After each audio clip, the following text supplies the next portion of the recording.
Welcome back. We're ready to begin the concert band portion. The first piece, Flourish for Band, was written by Ralph Vaughan Williams. Ralph Vaughan Williams was a highly respected English composer, wrote some of his earliest works for the 20th century concert band. Many of his pieces are considered kind of the pillars of band literature now. This short work that you're about to hear was written as an overture to the pageant Music for the People, first performed in Royal Albert Hall in 1939, and then promptly lost the music and the score. It wasn't rediscovered until 1971 and published in 1972. So here is the Flourish for Wind Band.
We try to make it a point to always schedule at least one march each year on one of our concerts. And that's because the march is our musical heritage. It's where the wind band started.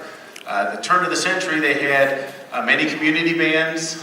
Each town had a community band that played, and they also had a lot of professional touring bands like the Sousa Band, Gilmore Band, Fillmore Band. In fact, those guys were the rock stars of their era. So everybody came out to hear them play. This next march, called National Emblem March, was written by E.E. Bagley. It's often confused or thought of as a Sousa March because it sounds very much like that style. Bagley composed this score in a 1902 train tour with his family band. He didn't like the ending, and so he ended up pitching the score in the trash. And several band members found it, fished it out. They rehearsed it in the luggage car, and at the next stop, they ended up playing this on the concert, and surprising Bagley, it became an instant hit. In fact, a recent poll taken of marches, this came in, I think, either the second or third most famous march after Stars and Stripes Forever. So even though you don't know it by title, I'm sure you will recognize it. One of the interesting things about this march is that Bagley used the first 12 notes of the Star-Spangled Banner as the thematic material for the opening strain. He kind of disguises it by putting it in a duple or a 2 pattern instead of a 3, but it's definitely there. This is also a piece that low brass love because they're featured throughout the piece with the thematic and melodic material. One other interesting thing is Bagley sold his rights for this for $25, so he made the whole $25 on this march. Here is the National Emblem March.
The next selection, Salvation is Created, was written by Russian composer Pavel Chesnikov. He was a choir master, led many choral groups in Russia.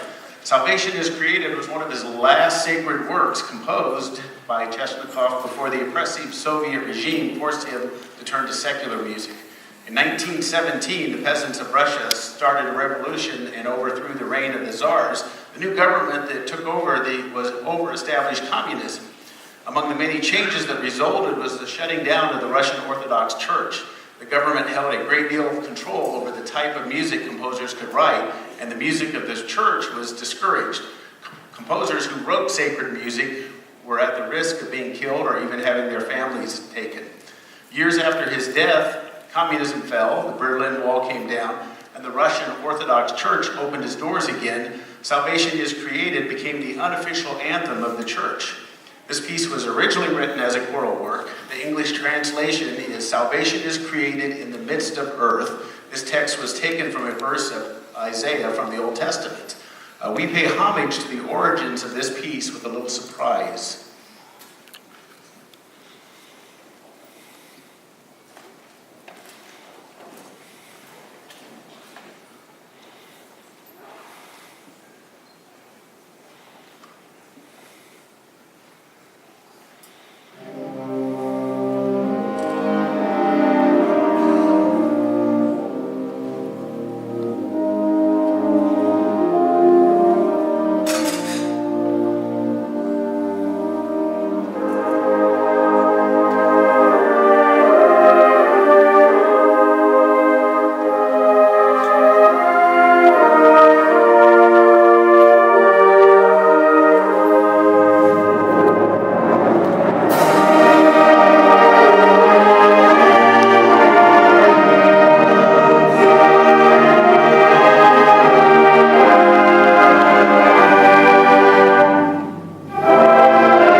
This next piece, Bugler's Holiday, is written by Leroy Anderson. Leroy Anderson was kind of the preeminent American composer of light concert music. His claim to fame, or he drew national recognition as the arranger for the Boston Pop Symphony. Other things that Leroy Anderson have written that you might recognize is probably a sleigh ride that you hear at Christmas all the time. Also a Leroy Anderson piece. Originally I had programmed this piece thinking I would play trumpet and get a couple guys to play with me. Well, turns out that they decided they wanted to do this piece at contest, so Christian took away the first trumpet part from me, and they recruited Cole Epley out of the horn section, and so I'm stuck conducting, and they're going to play, which is probably just as well. They not only played this at regional and got a 1, also played at state and got a 1. And one other side note, one of the judges, or the judge that they had at regional, who is also a band director in the state, know each other, sent a message that this group was the finest group that he heard all day from any school at regional contests. And he sent us that note. So I think you'll really enjoy this.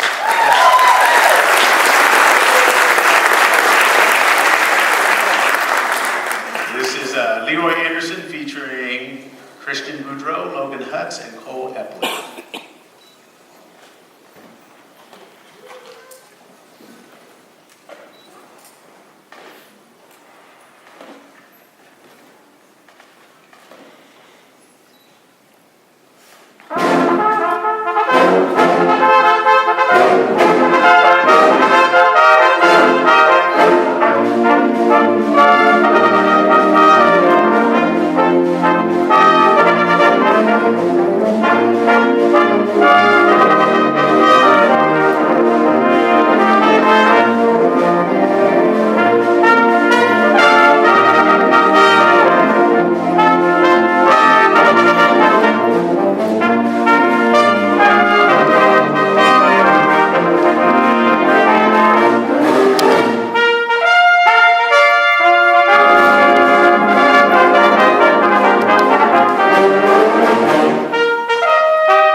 holiday, Christian, Logan, and Cole.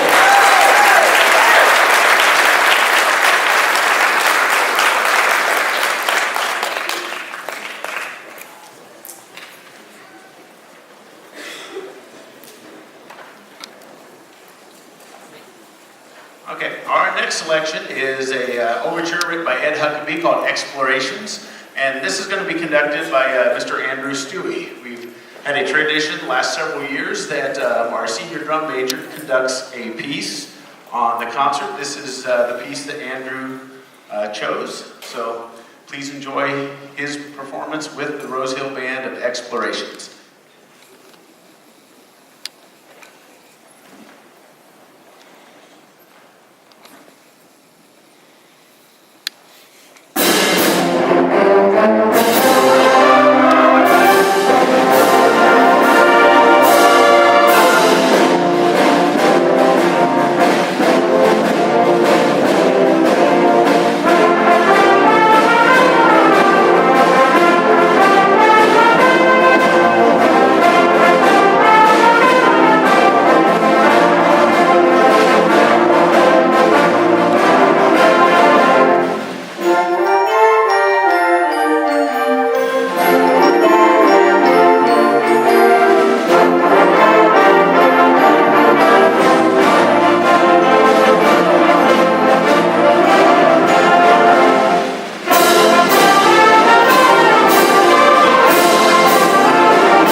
Our next selection, titled Pas Redoublé, translates literally to double quick step.